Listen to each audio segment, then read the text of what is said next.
639 ప్రశ్న. 639 ప్రశ్న. Brother praise the lord.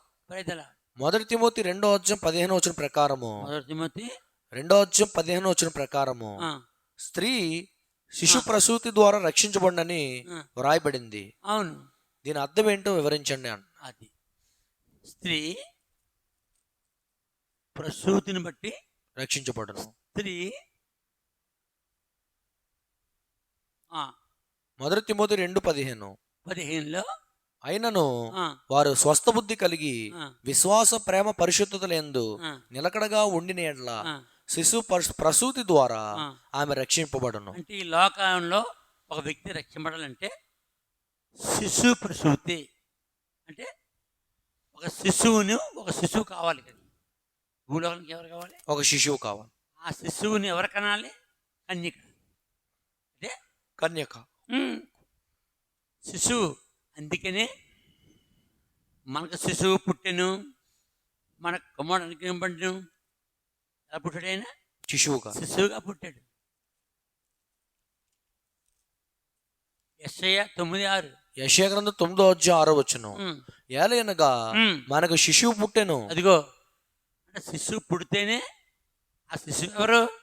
చివరికి యెహోవా తండ్రి, నిత్యుడగు తండ్రి, సమాధానకర్తకు అధిపతి అని అతనికి పేరు పెట్టబడును. తండ్రికి ముందు ఇంకోటి ఉంటది, బలవంతుడైన దేవుడు. ఎలా పుడుతున్నాడు? శిశువుగా. ఆ శిశువు గురించి ఏం చెప్పారు వాళ్ళు? ఆ శిశువు గురించి ఏం చెప్పారు? ఏదో చెప్పారు. ఒకడో సిమియోను, ఇంకొకడు అన్న. లోకాసు వార్త ఎన్నో అధ్యాయం? మొదటి అధ్యాయమేనా? లూకాసు వార్త 2వ అధ్యాయం. లూకాసు 2వ అధ్యాయము 27-28 అంతటా ధర్మశాస్త్ర పద్ధతి చెప్పున యేసుక్రీస్తు ప్రభువు విషయమై జరిగించుటకు తల్లిదండ్రులు శిశువైన యేసును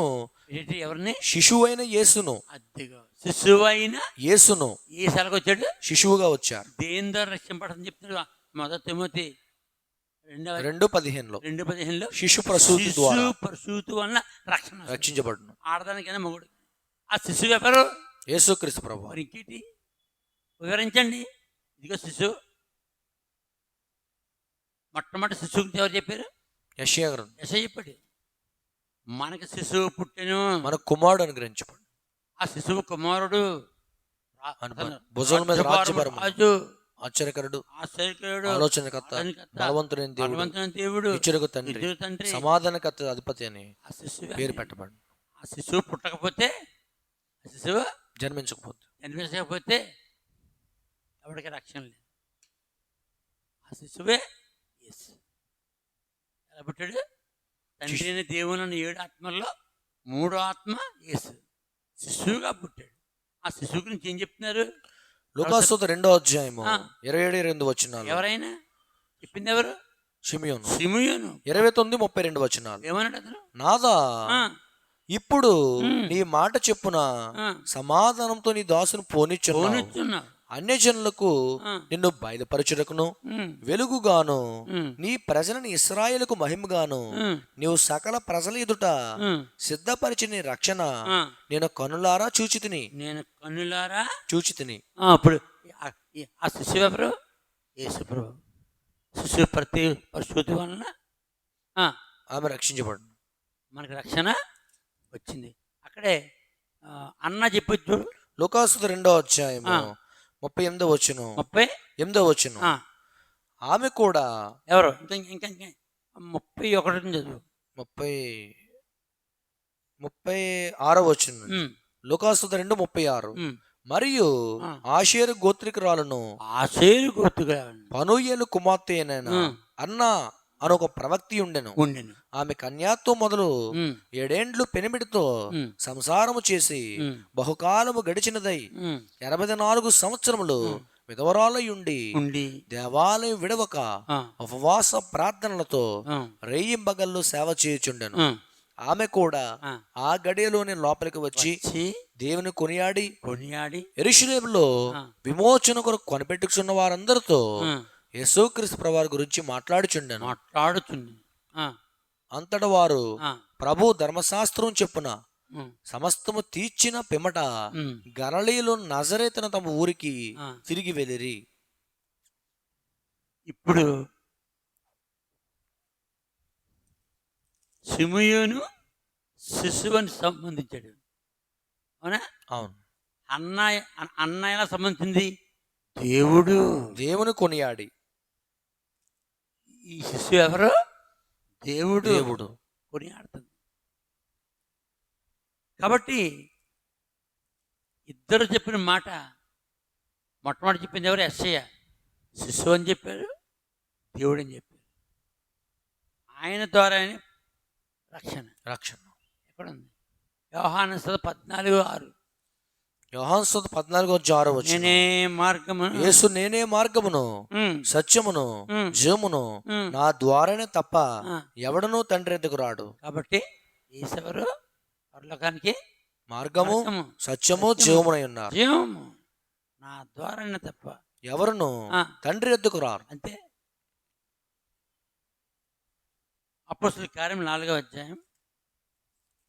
అపోస్తలుల కార్యములు 4వ అధ్యాయం బాగుంటుంది. అపోస్తలుల కార్యములు 4వ అధ్యాయంలో వాళ్ళు చెప్తారు ఒక మాట. 4వ అధ్యాయం 12వ వచనం. 12వ వచనం. మరి ఎవని వలనను మరి ఎవని వలన రక్షణ కలుగదు. అదిగో శిశు ప్రసూతి ద్వారా ప్రసూతి వలన రక్షించబడును. రక్షించబడాలి. మరి ఎవరి వలన? మరి ఎవని వలనను ఆ. రక్షణ కలుగదు. కలగదు. ఈ నామముననే, ఏ నామం? యేసుక్రీస్తు యేసు ప్రభువారి నామమునే ఈ నామం వల్లనే మనం రక్షణ పొందవలను. మనం కానీ రక్షణ పొందగలం. కానీ ఆకాశము క్రింద ఆ. మనుషుల్లో ఈయబడిన ఆ, మరి ఏ నామమున ఆ, రక్షణ పొందలేము అనెను. ఆ నామం ఏంటి? యేసు. యేసు ప్రభు నామం. రక్షణ ఎవరిలో ఉంది? యేసు యేసు ప్రభు గారు. నామంలో రక్షణ. అది రక్షణే. లేదు. చివరిగా గలతీ 4:4. చివరిగా గలతీ 4. గలతీలు రాసిన 4వ అధ్యాయం 4వ వచనం. 4వ వచనం 5వ వచనం. ఓకే. ఉమ్. గలతీలు రాసిన 4వ అధ్యాయం 4-5 వచనాలు. అయితే ఆ. కాలం పరిపూర్ణమైనప్పుడు ఆ. దేవుడు తన కుమారుని పంపెను. పంపాను. యేసుక్రీస్తు ప్రభువారు ఆ. స్త్రీ యందు పుట్టి అద్దెగా శిశు ప్రసూతి ద్వారా ఆ కన్యక ఎవరిని కంటది? శిశువుని కంటది. శిశు ప్రసూతి వలన. ఇక్కడ ఏమంటున్నాడు గలతీ పత్రికలో? యేసుక్రీస్తు ప్రభువారు ఆ. స్త్రీ యందు పుట్టి స్త్రీ ఎందుకు పుట్టి మనము దత్తపుత్రులు కావాలని ఆ. ధర్మశాస్త్రం లోబడి ఉన్న వారిని విమోచించుటకై ఊహించడికే ధర్మశాస్త్రమునకు లోబడిన వాడాయను. లోబడివాడు ఆయన. తర్వాత మరియు మీరు కుమారులు ఉన్నందున ఉమ్, నాయన తండ్రిని మొరపెట్టు ఆ, తన కుమారుని ఆత్మను ఆ, దేవుడు మన హృదయంలోకి పంపెను. ఉదయంకు పంపెను. పంపాను. కాబట్టి ఆ, నీవిక దాసురు కావు, ఆ, కుమారుడివే. కుమారుడివైతే దేవుని ద్వారా వారసుడువు. అద్దిగో మనం దేవునికి ఎవరు? వారసు. కుమారులం. ఆ శిశువు మనకి తండ్రి. ఆ శిశువు పుట్టకపోతే రక్షణ లేదు. అదే అంటారు హిందువులు. పెళ్ళి అయిన తర్వాత కుమారుడు పుడితే పున్నామ నరకం నుండి తప్పించు. తప్పింది. ఎవరది? వాళ్ళు రాసుకుంది ఎవరి గురించి? యేసు ప్రభు గురించి. అవును. ఆ యేసు పుట్టకపోతే నరకం. నరకం నుంచి తప్పించేవాడు. ఎవరు లేరు. వాళ్ళు తప్పిపోయారు ఎవరో అనుకుంటున్నారు. వాళ్ళు ఏం చెప్తారు? అందుకనే హిందువులకి ఆడపిల్ల కంటే మగపిల్లడు ముఖ్యం. మగపిల్లడు పుడితేనే మాకు అది శరీర సంబంధం తీసుకున్నారు. మగపిల్లాడు పుడితే పొన్నామ నరకం తప్పించాడు. వీరికి మగపిల్లాడు మనిషికి పుట్టిన మగపిల్లాడు మనిషికి ఆ తండ్రికి నరకం నరకం తప్పించలేడు. తప్పించలేడు. ఎవడు తప్పించలేడు? అవును. నరకం తప్పించాలంటే శిశువు. ఆ శిశువు ఎవరు? ఆ యేసుక్రీస్తు కుమారుడు ఎవరు? యేసు ప్రభు. యేసు నమ్మితేనే పొన్నామ నరకం నుంచి తప్పిస్తాడు. లేకపోతే నరకము తప్పదు. అందుకని యేసు అన్నాడు, నేనే మార్గము, నేనే సత్యము, నేనే సత్యము, నేనే ఆ జీవమును. కుమారుడు ఎవరు? యేసు. ఇంకో మాట చెప్తాను. లోకాసు వార్త, మత్తయి సువార్త 2వ అధ్యాయం. మత్తయి సువార్త 2వ అధ్యాయం 9-10 వచనాలు.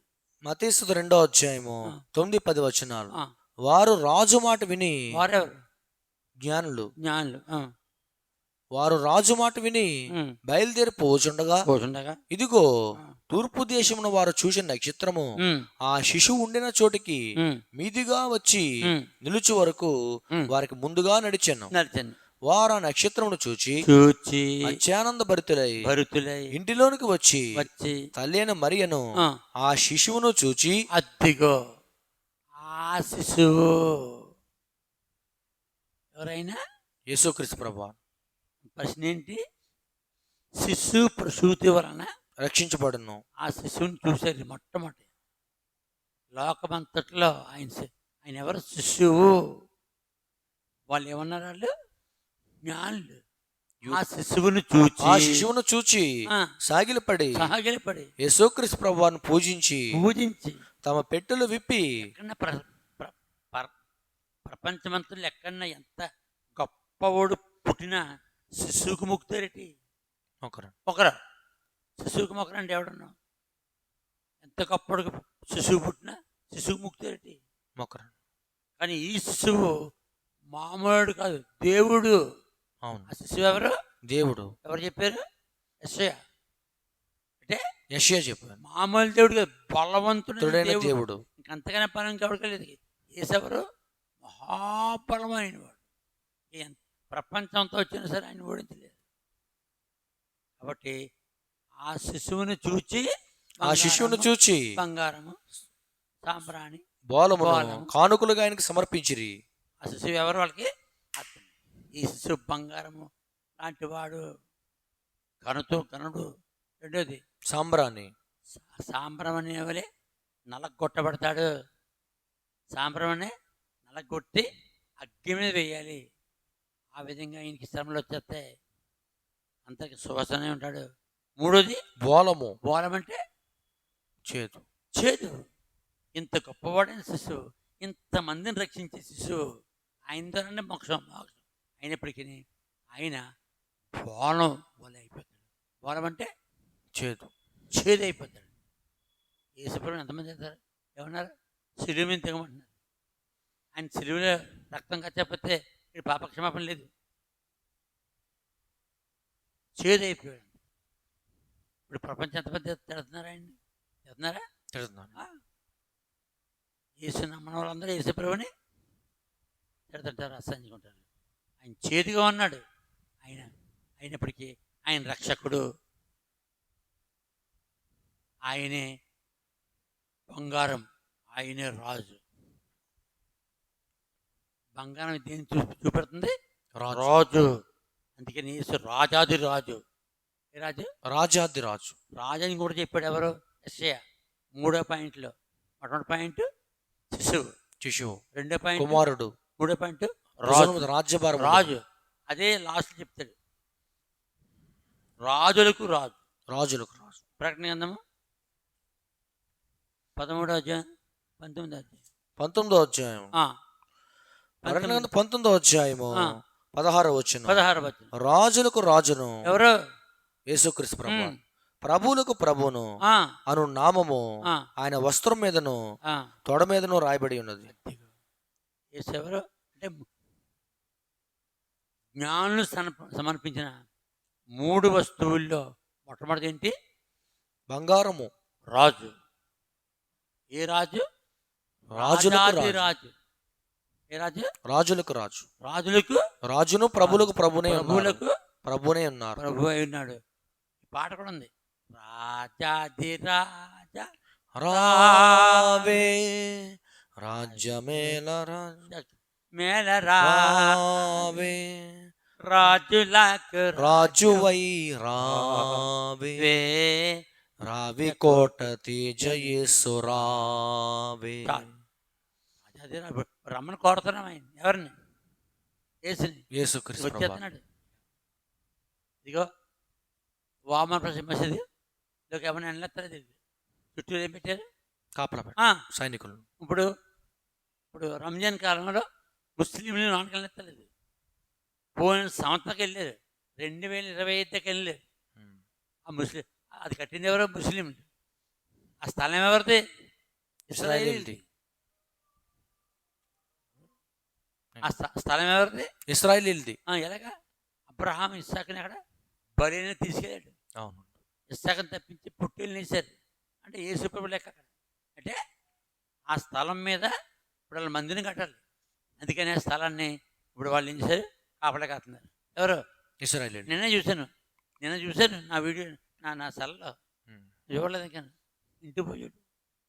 ఇప్పుడు అరబ్బులందరికీ కోపం వచ్చి ఇప్పుడు 50 దేశాలు వస్తాయి చెప్పాలి.